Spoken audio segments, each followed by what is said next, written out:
Hello and welcome to Questions in Quarantine, where I'm interviewing different people from different professions on their experience of lockdown here in the UK. Each week I'll be challenging my guests to do the 2 minutes in lockdown interview challenge to see if they can beat the clock and answer 4 questions in 2 minutes. So this week I've got the lovely Natalie Costa with me. Natalie, welcome to my virtual cafe. Hello, lovely. Thank you so much. Do you know what? I was going to ask you about the background. I'm like, is that your house? But I realised what you did. I love it. Oh gosh, no, absolutely. So this is, we can't meet in a coffee shop, unfortunately. So I'm bringing the coffee shop to you. Love it. So tell us a little bit about who you are and what you do, Natalie. Yeah, sure. So I'm the founder of PowerThoughts, which is a teaching and coaching service that I designed for children, helping them to tap into the power of their own thought so that they don't believe everything that they think or respond to everything that they feel, and ultimately giving them the tools to help them manage their mindset so that they're feeling calmer, happier, and more confident within themselves. Fantastic. That sounds amazing. Well, let's find out a little bit more about that in a little while. But first of all, let's get this interview challenge out of the way. So are you ready to do the 2 minutes exercise? Let's try. Let's do this. Fantastic. Okay, so we're going to set the clock, get that all ready for you. Right. So are you ready? Yes, let's go. Let's go. Right. Okay. So, Natalie, what have you been doing to keep yourself sane and manage your own personal well-being whilst we've been locked down here in the UK? So I'm a big lover of exercise. I've still carried on doing that, doing some exercises in the morning in the living room TV or going for a run, and also some meditation, which I've been getting into, so enjoying that. Fantastic. That's really important as well, isn't it? So this is a lovely question. I love this one. So what is it that you think you've learned about yourself since we've been locked down here in the UK? That I need to, well, basically I have no choice but to slow down and to be patient with certain things. That's not really my strength. So because of everything that's happened, that's honestly forced me to stop in certain aspects, and with the better words of the use, to surrender into the moment rather than push against things. So I think that's a big learning curve for me. Oh, fantastic. Okay, so you've obviously got a wealth of advice for sort of the families and young people and parents that will be watching this out there. So based on your professional experience, what sort of tip or advice would you give people to be able to cope right now? Yeah, I'd say try not to feed the fears. So a big thing that I always come back to is that circle of control, looking at what is within my control versus what's not within my control, and then just taking action on one small thing that I can do in that moment, versus worrying about everything else that I can't do anything about. Oh gosh, that is so important. That's a brilliant tip. And finally, tell me, because this will end, what's the first thing that you're going to do and what's the one thing you're going to miss? Oh, the first thing I'm going to do is definitely go back to the gym properly, but I will miss the lions, that's for sure. I will miss not commuting, so that will, yeah, done. I think I got that in. You made it. You got there. Well done. That's absolutely fantastic. Oh gosh, you know what?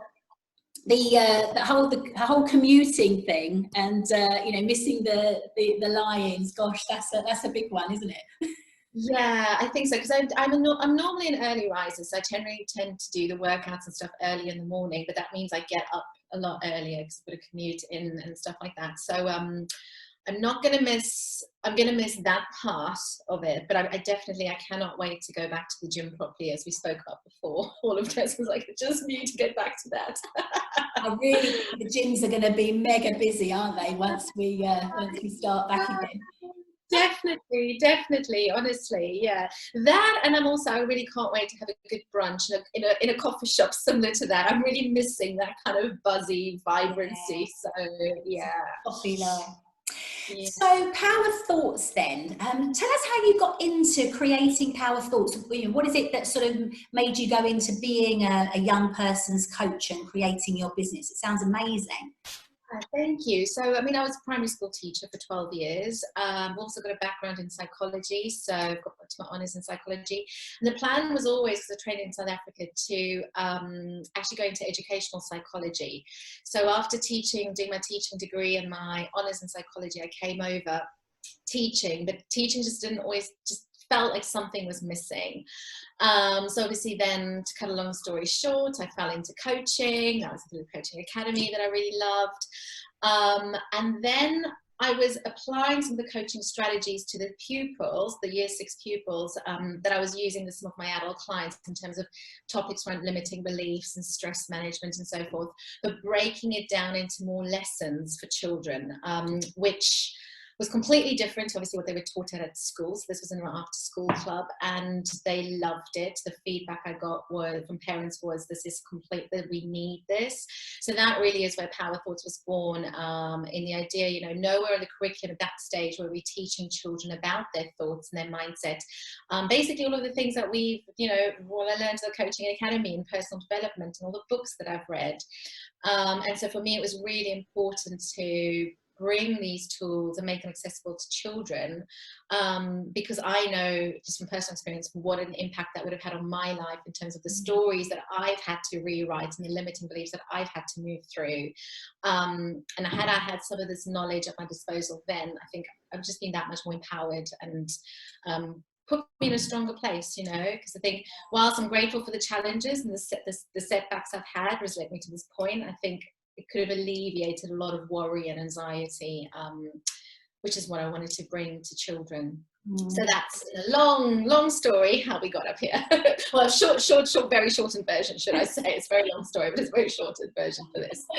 Well, we both, you and I, coach in this sort of the education sector, so we both know how important it is, you know, for young people and for teachers, you know, the whole of the education system really, to really grasp onto those concepts. And I know that you've been doing a huge amount of work in schools across the country. So is it just in schools, or do you do stuff online as well?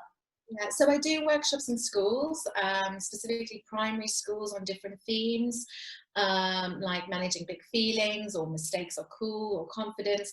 But then I also do private one-to-one sessions as well. So that would be with children online, like this setup, where we would go through the sessions, obviously individually, but it's tailored to them. They've got their power packs or their workbooks. And obviously it's a really lovely way because we're able to work together through the process of about 2 to 3 months, really giving them and their families, so I work with families as well, the tools to help, you know, manage the wobbles and the challenges and all of those sort of things that take place. And just giving them some additional tools that they can tap into. So yeah, and then also obviously I do talks as well, parent talks, and also, you know, at schools and corporate sectors as well. So it's kind of lots of different pieces and places that we get into. Oh, that's brilliant. And you know, it sounds like a real fusion to sort of between your coaching diploma and your psychology qualification, and also your background in teaching as well. Yeah, absolutely. So it really is. It's so funny because I think Steve Jobs has this quote of, you can't join the dots going forward, but you can join them looking back. And if I look at everything that I've been through, it's all basically led to this. And it's in those moments I never would have even thought that that was going to be possible. But yeah, it's led to this. So it really does show, I think, to trust the process and like follow those breadcrumbs. You know, if you feel like something feels right, follow that, and then, you know, do the next one.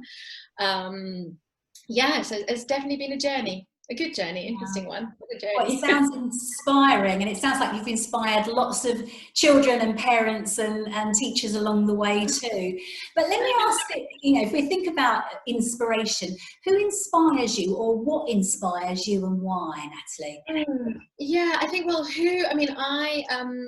I think for me, I was just like, life is too short to do something that you don't enjoy and that you feel. And there was I just had this deep gut feeling, or calling, if you will, that I was meant to do something else.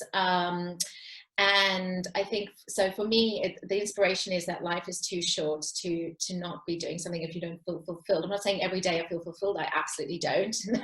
But I'm definitely, I feel, doing what I enjoy doing, and I'm using my gifts and my passions. I mean, I love listening to podcasts and audiobooks. So for me, I mean, inspirational, anybody who's got a story to tell in terms of how they've pushed through the challenges, overcame the obstacles, is an inspiration to me, because I feel like you can learn so much from everybody's story. Yeah, so I think it's a whole mix of that, and then obviously I think even my family as well, my mum and my dad definitely taught me as well, like, go for what you believe in and don't give up. So I think it sounds cheesy, but my parents are quite a bit of an inspiration.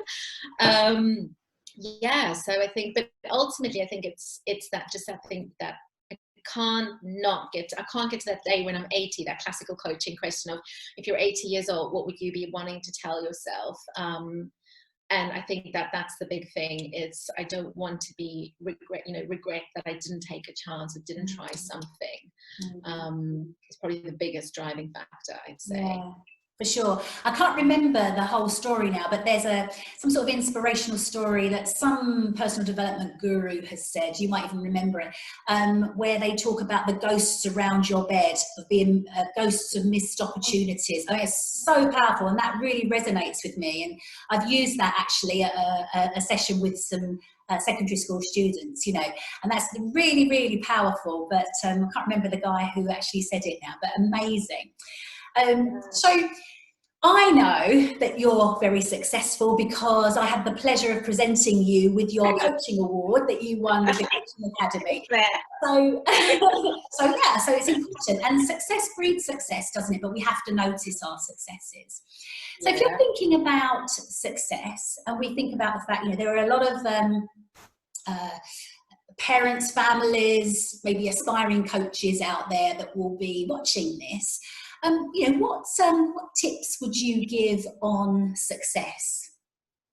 Yeah, I think a big thing that I've realized time and time again is keep planting those seeds and keep watering the seeds, but don't watch them grow. Walk away and just keep. And I think the main thing is those little steps that we think is sometimes inconsequential or nobody's going to notice. And you know what? People probably don't notice at the beginning, or people are noticing, but we don't think they're noticing. But it's those little steps lead to the bigger steps, and there's that consistent showing up every day.